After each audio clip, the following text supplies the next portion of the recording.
സംസ്ഥാനത്തെ ഡിസംബർ മാസത്തെ സൗജന്യ ഭക്ഷ്യക്കിറ്റ് വിതരണവുമായി ബന്ധപ്പെട്ടുള്ള കാര്യങ്ങളാണ് ഇന്നത്തെ വീഡിയോയിലൂടെ നിങ്ങളുമായി ഷെയർ ചെയ്യുന്നത്.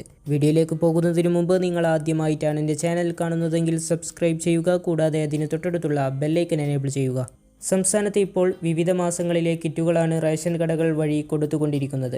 ഭക്ഷ്യക്കിറ്റ് വിതരണം ചെയ്യുന്നതിനായുള്ള തുണിസഞ്ചി ലഭിക്കാത്ത കാരണങ്ങളാൽ മൂലം ഒക്ടോബർ മാസത്തിലെ കിറ്റ് പോലും പലയിടത്തും എത്തിയിട്ടില്ല. അതിനാൽ ഡിസംബർ 5 വരെ ഒക്ടോബർ മാസത്തിലെ കിറ്റുകളും വിതരണം ചെയ്യുമെന്ന് നേരത്തെ അറിയിപ്പ് വന്നിരുന്നു. നവംബർ മാസത്തിലെ കിറ്റ് വിതരണവും ഇപ്പോൾ നടന്നുകൊണ്ടിരിക്കുകയാണ്. ഇപ്പോൾ പുതിയതായി സിവിൽ സപ്ലൈസ് വകുപ്പ് അറിയിച്ചിരിക്കുന്നത് ക്രിസ്മസ് കിറ്റ് വിതരണം ഡിസംബർ മാസം 3-ാം തീയതി മുതൽ ആരംഭിക്കുമെന്നാണ്. 11 ഇനങ്ങൾ ഉൾപ്പെടുത്തിയിട്ടുള്ള കിറ്റാണ് ഡിസംബർ മാസത്തിൽ വിതരണം നടത്തുക. നവംബർ മാസത്തിലെ കിറ്റിൽ 8 ഇനങ്ങളാണ് വിതരണം ചെയ്യുന്നത്.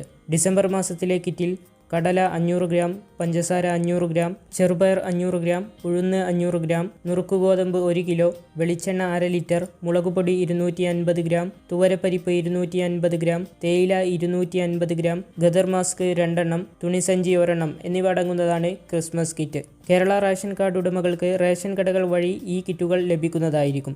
സംസ്ഥാനത്ത് ഇലക്ഷൻ നടക്കുന്നത് കണക്കിലെടുത്ത് പരമാവധി വേഗത്തിൽ കിറ്റ് വിതരണം നടപ്പാക്കുവാനാണ് ശ്രമിക്കുന്നത്. തുണിസഞ്ചി ക്ഷാമം പോലെയുള്ള കാരണങ്ങളാൽ മുൻ മാസങ്ങളിൽ പറഞ്ഞിരുന്ന തീയതികളിൽ എല്ലാവർക്കും കിറ്റുകൾ ലഭിച്ചിരുന്നില്ല. അതിനാൽ ക്രിസ്തുമസ് കിറ്റ് എന്നറിയപ്പെടുന്ന ഡിസംബർ മാസത്തിലെ കിറ്റ് നിങ്ങളുടെ റേഷൻ കടകളിൽ കിറ്റുകൾ എത്തുന്നത് അനുസരിച്ച് എല്ലാവരും കിറ്റുകൾ കൈപ്പറ്റുക. ഈ ഒരു ഇൻഫർമേഷൻ നിങ്ങൾ എല്ലാവരിലേക്കും ഷെയർ ചെയ്യുക. വീഡിയോ ഇഷ്ടപ്പെട്ടാൽ ലൈക്ക് ചെയ്യുക. ഇനിയും നിങ്ങൾ ഈ ചാനൽ സബ്സ്ക്രൈബ് ചെയ്തിട്ടില്ലെങ്കിൽ സബ്സ്ക്രൈബ് ചെയ്ത് തൊട്ടടുത്തുള്ള ബെല്ലൈക്കൻ എനേബിൾ ചെയ്യുക.